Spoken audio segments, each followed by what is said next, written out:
JB was good. I want to say thank you for doing this interview. I wanted to get back to talking about the music. I joined a singing competition when I was really young, and I got second place, and I was really discouraged, but it kind of got me performing, getting me comfortable singing in front of people, and being okay with people kind of judging me and being like, that's good or that's not good. And I was getting a lot of good feedback. And so after I realized, okay, people are really digging this, a big thing was girls really digged it. And so that was a big, driving factor of me wanting to do it.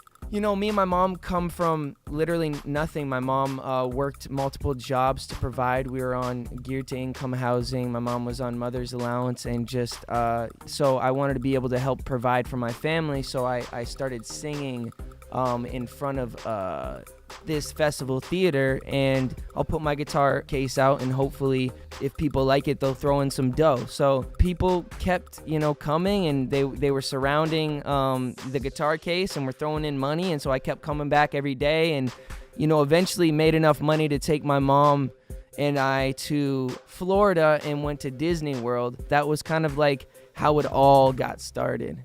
The record baby. Take me in the studio. So this is a crazy question because I haven't really revisited these memories in quite some time, but I remember hearing the song at first and not, I don't know if I'm supposed to say this, but I'll just say not being super in love with the song.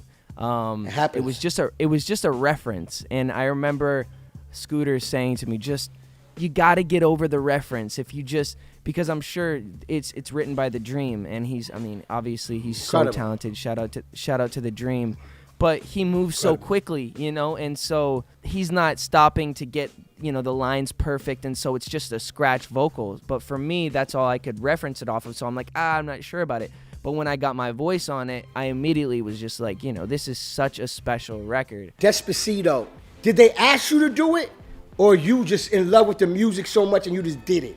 That's what it was. So I was in South America. I was on tour in South America, and I kept hearing this song, and I hadn't heard it in the States before. It was the first time, and I'm like, what is this record? I hit up my management team, and I was like, yo, we gotta reach out and see if I can, maybe do a remix or something. And so they had actually said that they had reached out prior around the same time, like, hey, we would love to have Justin on the. So it was like the stars just aligned, and I got it done that day.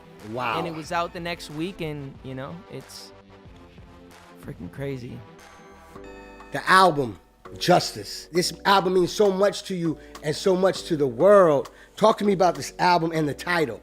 Since the beginning of time, there's been so much injustice, and so as I continue to just have the discussion of what that looks like, how we can be a part of the solution and not a part of the problem, and as I continue to educate myself with my wife and the people around me, it just has become more imperative and more important for me to use my platform to shed light on that. My name, Justin, the derivative is actually justice. I think it's Greek. Yeah, so it almost feels like it was my, not to get too deep or spiritual, but almost like destiny, Yeah, I definitely believe in that, and I'm a spiritual person. God is the greatest, so the vibes align. You know what I'm saying? Definitely. Also, something special about the title and the name and the album and all that. There's a MLK quote in there. Obviously, I have a large platform, and I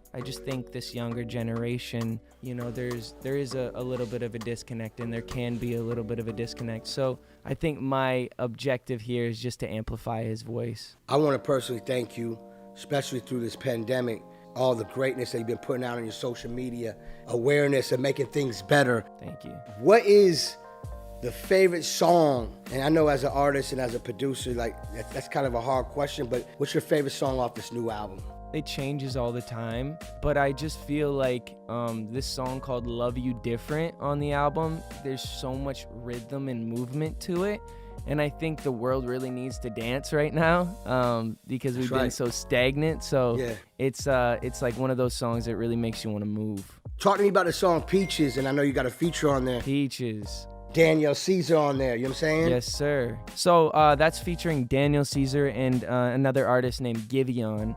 Both Okay. super talented artists. They're two of my favorite artists, so I wanted to get on a song with them, and they were gracious enough to bless me with some heat. So I'm really looking forward to that song as well. These videos I've been watching recently, if I'm not mistaken, Colin Tilley shot most of these with you.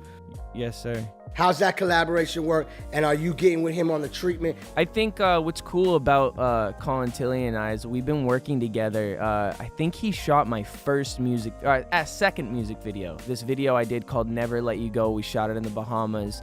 And then he did this visuals for You Smile and a lot of my earlier stuff. But we've kind of kept in contact over the years and just built chemistry. And I think at this point in my career, my objective is to just tell stories, tell real stories. We have this opportunity to tell real life, genuine stories that move people's emotions. And so that's the goal, is to move people's emotions, to tell real stories, and just to speak to people's hearts, So like, what's something that you want to leave a message off for the people out there, the fans?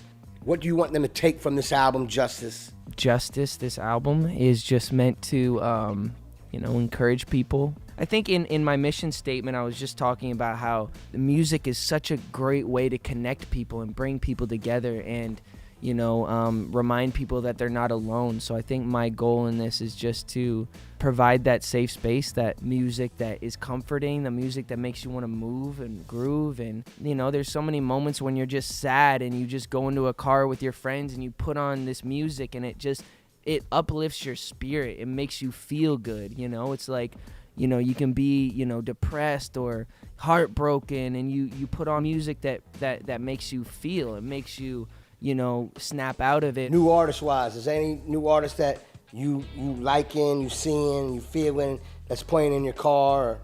I do love that driver's license song. I think that's really sick. I really love Giveon. He's a really incredible new artist that I just recently came across that I got on the album, and he's one of my favorites. Who's your favorite producers? I know you work with so many of them, but some of your favorite producers, you know what I'm saying? Damn. All right. Well, some of my favorite producers in the game. Well, I worked a lot with Andrew Watt on this project, who's an incredible producer. Shout out Andrew. I really love working with Sonny Skrillex. Is how a lot of people know him. I really love Pooh Bear. Shout out to Pooh Bear. Pooh Bear, bless up, brother. One of the most incredible producers and writers of our generation, for sure. Sure. And obviously DJ Khaled. That's right. That's great. can't forget. Great answer. Make sure you don't edit that out. That's going in my doc. You know what I'm saying? Go to Amazon.com/Khaled. Check out the Big Pod Talk with Justin Bieber. Ask your Echo device to play the First One podcast.